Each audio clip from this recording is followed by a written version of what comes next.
earlier flights, which also made the navigation a little more difficult. Particularly, it was kind of like wandering around in the sand dunes, and one sand dune looks about like the other. So finding our landmarks that the geologists wanted us to find as we did our traverse on foot to Cone Crater was difficult. I'm going to try a little sand trap shot here. But Shepard manages a few seconds to become not only America's first man in space, but also its first golfer. Miles and miles and miles. 2 miles is all the Apollo 14 astronauts are able to walk during their 2 EVAs. But the next mission will have wheels. This is really a rock and rolling ride, isn't it? That's one small step for man.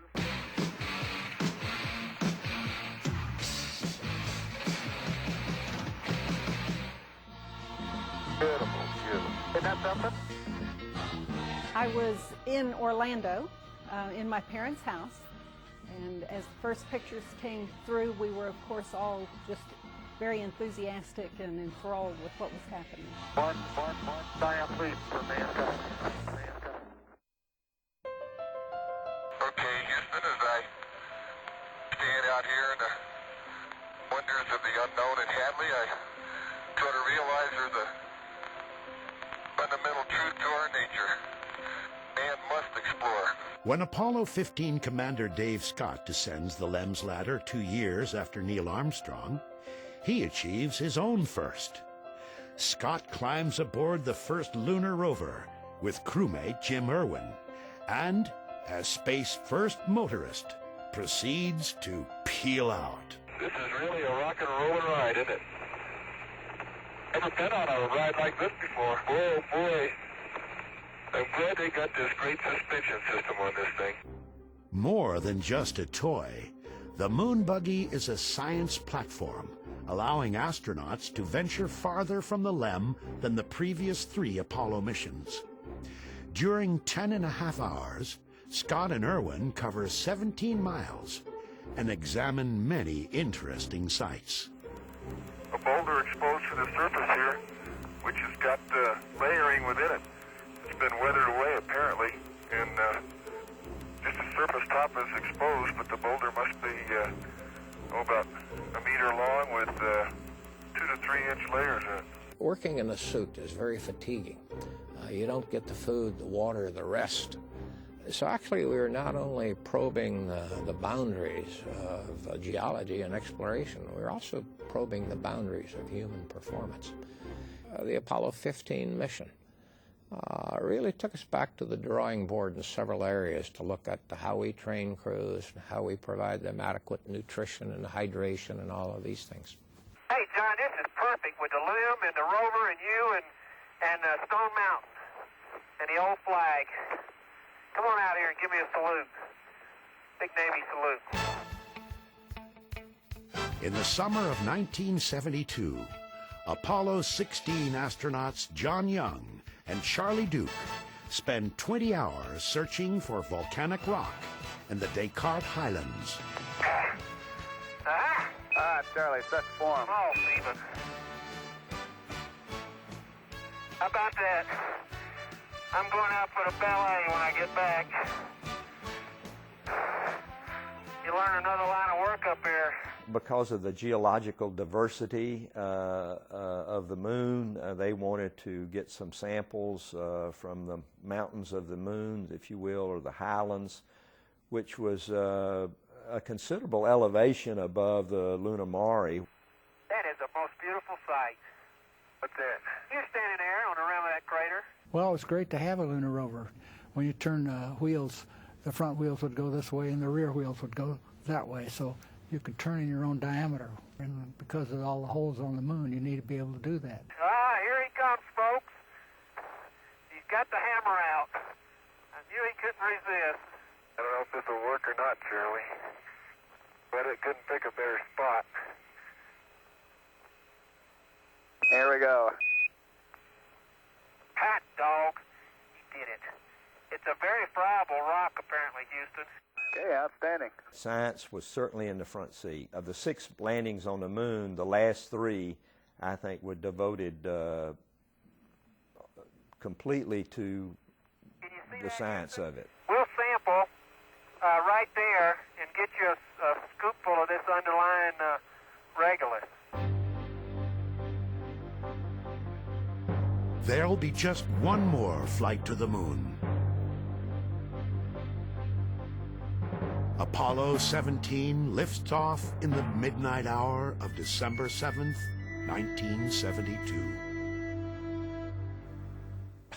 My God, it was like the sun coming up in the middle of the night. I mean, all of a sudden, this golden light, this flame that was the color of a sunrise, just exploding and filling the sky and filling my field of view, and in silence seeing this rocket ascend, and then without anticipating it, this roar of sound that just swept over us.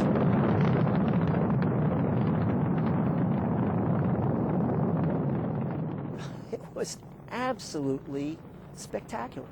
I mean, I've seen launches since then, but I don't think anything can compare with knowing that you're seeing 3 people who are on their way to the moon. Okay, stand by for pitch over. Oh, are we coming in? Oh, baby. And there it is, Houston. There's Camelot. Wide on target. I see it. Being the last mission, we built on all the other missions before us. And so our landing site was in the northeastern edge of the moon, which was off-center. We landed in a valley, the Valley of Torres Litro, that was surrounded by mountains on 3 sides, higher than a Grand Canyon is deep. About, I don't know, give or take 20 miles long and maybe 5 miles across. Okay, Houston, the Challenger has landed. Roger, Challenger, that's super. Houston, you can tell America that Challenger is at Torres Litro. We landed within a couple hundred feet of our landing site. Pretty exciting. Hippity hopping over hill and dale. Da da da da da da da da da da da da. Hippity hopping along. If America's moon missions must end with Apollo 17, Commander Gene Cernan makes it memorable. Can you use the other end against the right side of the rock? His partner, Jack Schmitt, is the only trained geologist to fly to the moon. At times, his mission zeal overtakes his ability to traverse the terrain. No, dadgummit. Well, hey, Gene, would you go over and help Twinkle Toes, please, Gene? Really? Well, working on the moon is a lot of fun. I mean, it's like walking around on a giant trampoline all the time, and you're just as strong as you were here on Earth, but you don't weigh as much. You only weigh 1/6 of what you weigh on the moon, even with a suit. In the backpack, my total weight was only 61 pounds. Cernan has been to space twice before, including on Apollo 10's lunar orbit checkout of the LEM. Yet Cernan is awestruck by this valley and what hangs in the pitch-black sky overhead.